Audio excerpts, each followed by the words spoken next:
How's it going, everybody? Josh here once again. I'm feeling a lot better from the COVID. I'm just kind of in the last stages of recovering. Didn't really faze me too much. Very grateful for that. But today I'm going to do another Vanguard deck profile.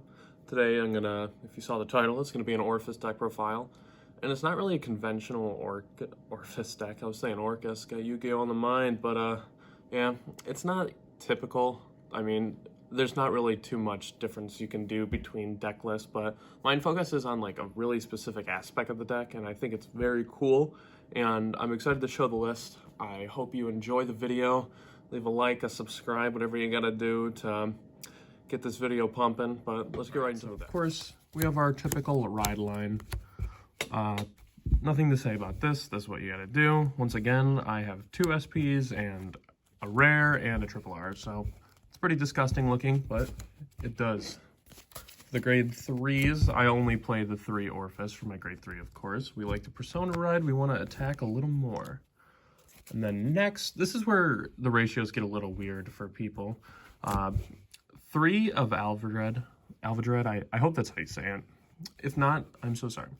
But of course, it gets a little bigger when your world is Abyssal Dark Knight. And then being able to retire the Shadow Army token and killing one of their rear guards is very important, but I don't want to play 4 just because I don't want to run out of Shadow Army tokens, if that really makes sense. It's kind of hard to reoccur your resources in this deck. The really only way to get more soul and counter black is Bulba Mine, so kind of have to be a little careful. And plus, like, not seeing this card isn't the end of the world, just because the Shadow Army tokens already do so much as it is. So this is just able to help like spot removal and this kind of a little body. The other grade 2 that I play is 2 of the new grade 2, the triple R from set 3. I only play 2 of this card because it's only kind of good when you're going for game. If like you're on your last turn, you persona road, and this is attacking twice that turn, that's fine. But you're really never in a situation to use this earlier. You have to spend like so much Counterblast and Soul Blast just to get all your tokens out. And then just retiring them all, you just kind of burn through your resource to not even kill your opponent.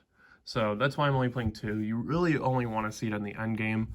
Like if it's in your opening hand, it's kind of awkward just because it seems like a very good discard, but you do need this card to kill. It just does not do anything early. So that is it for the grade 2s.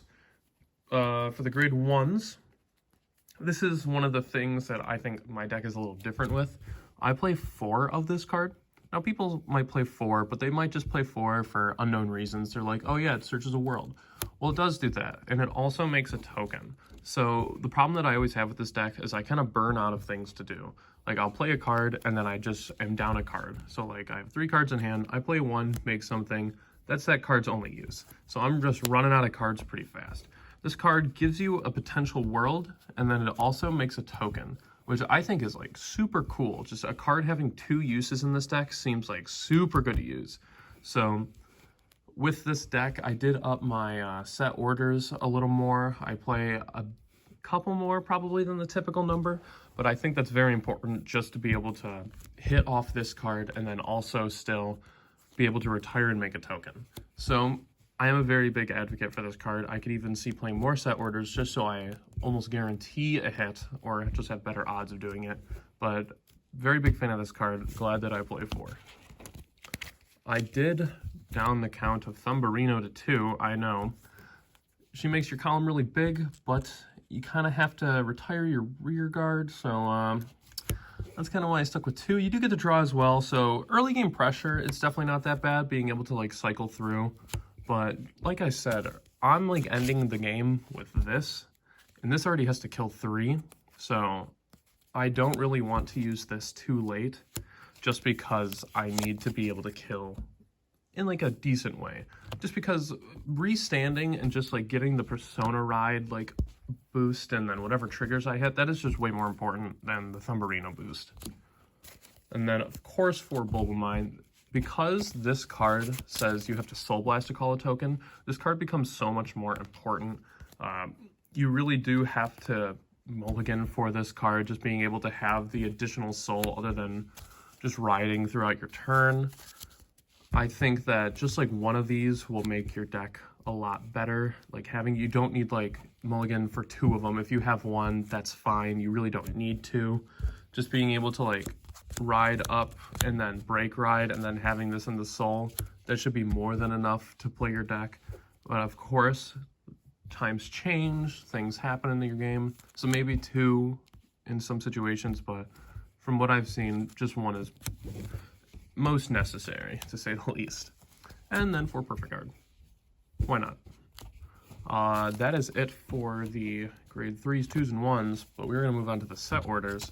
So one of the retire, just because it retires a card that's pretty good. If you need it early, you can search it just in case. And then one of the new set order, I've actually been searching this with the ride on the grade 1. I think that this card is necessary for killing your opponent, and it just adds so much. Just 5, 5, 5, 5, 5. That adds up so much. Getting those tokens huge, and you really do just need 1 just because you can search it. And of course, depending on the matchup, you might not want to search it. You might want to search something else.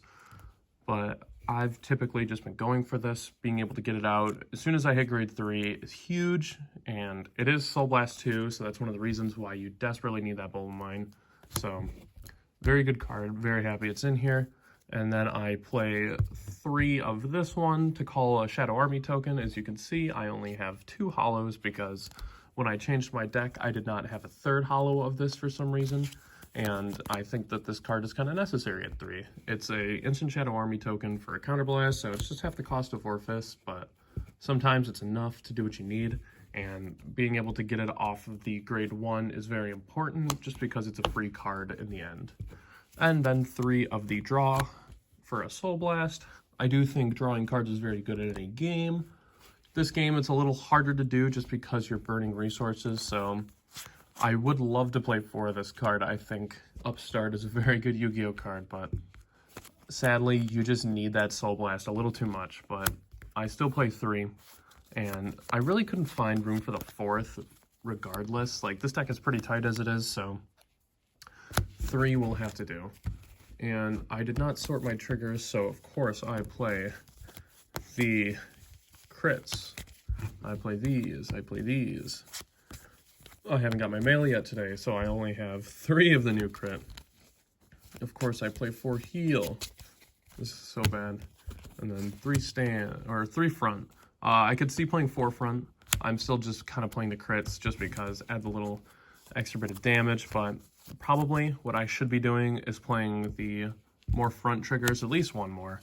Like just doing 4 fronts just because of your final turn. It is so important to hit a front just so your double attacking rear guard can hit for a little more.